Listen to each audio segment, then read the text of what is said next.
Hoy debemos recordar que la Constitución de Cádiz, conocida como la PEPA, abrió las puertas al parlamentarismo liberal que hoy ejercemos en esta sesión solemne. Señoras y señores diputados, distinguidos invitados, el 19 de marzo de 1812, en sesión extraordinaria, las Cortes Españolas aprobaron la que sería la primera Constitución para el Reino de España.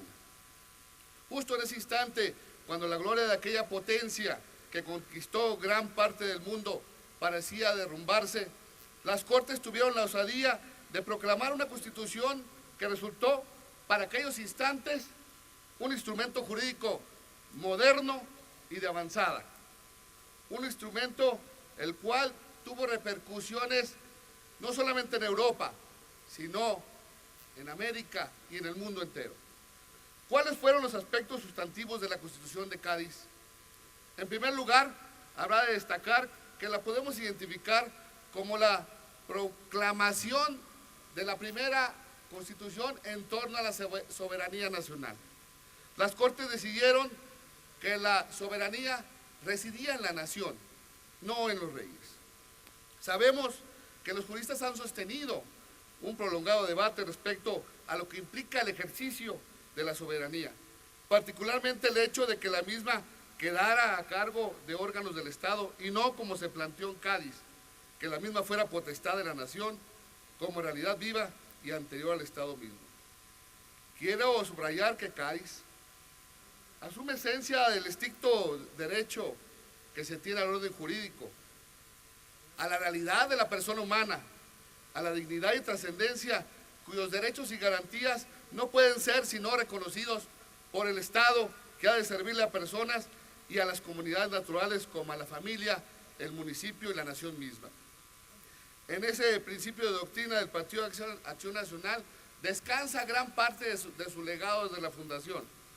Cádiz significó, desde luego, poner fin al texto constitucional, al hecho de que esboza el principio de la división de poderes, ejercido en aquel tiempo solamente por ley y hoy como estados modernos. No hubo, desde luego, una transformación radical en aquel reino español, pero sí, en cambio, después de someterla, se sometió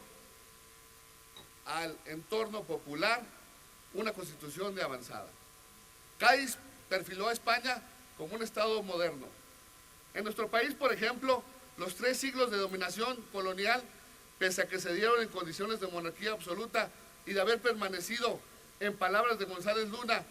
en una situación de minoridad virreinal de la que teníamos apremiante necesidad de salir, ya se había gestado con el mestizaje, con la fusión de la fe occidental, con las creencias locales,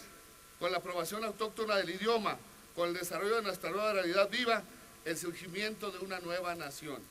nacida a partir de la Guerra de Independencia y que se llamó México. A pesar de que participaron mexicanos criollos como don Miguel Ramos Arizpe para hacer de la Constitución de Cádiz un puente entre España y las colonias, no fue capaz de dar forma a lo imposible, pese a proclamar la nación española a los reinos de ambos hemisferios en la misma. No podemos, sin embargo, abstraernos del hecho de que la Constitución de Cádiz, en sus términos modernos, sí influyó en los constituyentes de Apatzingán y en la redacción de la Constitución Política de 1824, a pesar de la resistencia natural del espíritu independentista respecto a la norma de la potencia colonial.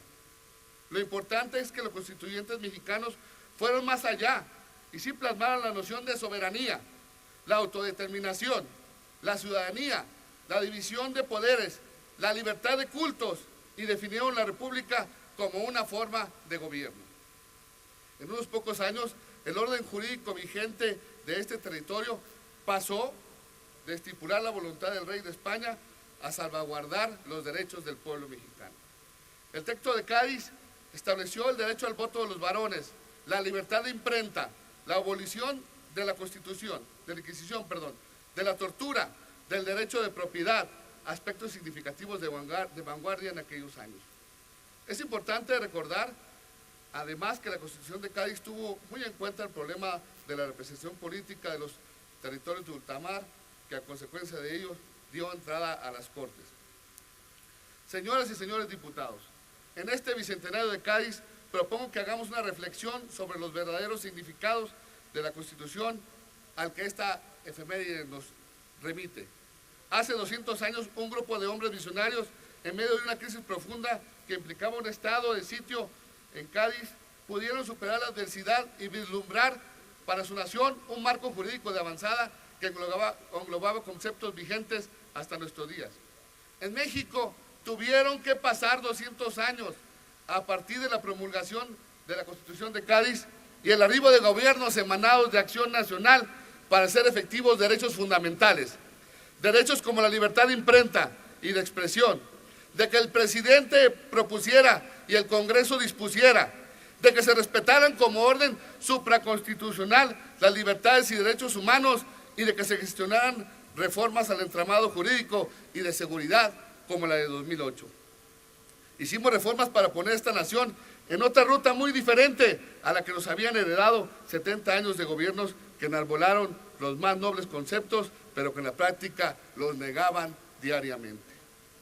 Como participantes del Poder Constituyente de la Nación, los legisladores de Acción Nacional sabemos que nunca hay tiempos fáciles y que tenemos que legislar afrontando los retos y circunstancias que vive la nación. Lo importante es que las circunstancias no frenen las reformas que el país necesita para salir adelante y que seamos capaces, en todo caso, de acertar, darle al país un orden jurídico que, partiendo de la Constitución, fortalezca los principios de nuestra nación, que mantenga el apego a la democracia y a la libertad y que libere el potencial del país para asumir en su lugar el lugar que nos pertenece en el mundo, dándole a los mexicanos bienestar y prosperidad que anhelan. La crisis nunca ha frenado los ímpetus modernizadores de Acción Nacional. En la peor situación de inseguridad que recuerda el país, que ha sido en parte por la responsabilidad de múltiples actores políticos, tuvimos la iniciativa de impulsar la transformación completa del sistema de justicia y de seguridad en nuestro país. Porque como los constituyentes de Cádiz, los de Apatzingán y los de Querétaro, en Acción Nacional justamente esa clase de retos son los que nos mueven a decidir y transformar el orden jurídico por el bien de México. Esa es una estrecha relación que podemos destacar entre Cádiz y los gobiernos emanados del Partido Acción Nacional. Acción Nacional recupera de Cádiz el orden comunitario intemporal que se proyecta a partir de la dignidad del ser humano hasta la preeminencia del interés de la nación sobre los intereses parciales. Anteceden al orden que la inteligencia y la voluntad humana plasman temporalmente un instrumento jurídico como lo es la Constitución. Derivado de lo anterior, así como Cádiz abolió la esclavitud y esbozó de manera incipiente la teoría de las garantías fundamentales, en nuestro tiempo los panistas hemos insistido en ampliar el orden constitucional y en la salvaguarda de los derechos humanos, los mecanismos para respetar y promover las libertades y garantías constitucionales que son principios básicos. Es así que México siguió la ruta de ser una república y no una monarquía, de plasmar la división y equilibrio de poderes, prescindiendo de los poderes absolutos o autoritarios, de hacer vigente un sistema federal y que no limitara el desarrollo de las distintas regiones de México, que se definiera como un Estado laico y donde la democracia y el respeto al sufragio son el origen de la integración del poder político, en el que participan y participamos actores y distintos partidos y ciudadanos. Señoras y señores legisladores, a 200 años de Cádiz nos puede seguir esta marcando el paso en parte del sendero, que nos sirva para reformar nuestra propia constitución y realidad del país y adecuarla a los retos que nos depara el mundo de hoy, para insistir que en ella se reconozcan los principios que faltan o que no están todavía claramente normados. Ese es el reto del Congreso, el reto que tenemos que asumir y el reto que nosotros llevamos en Acción Nacional. Felicidades, Pepa. Gracias, presidente.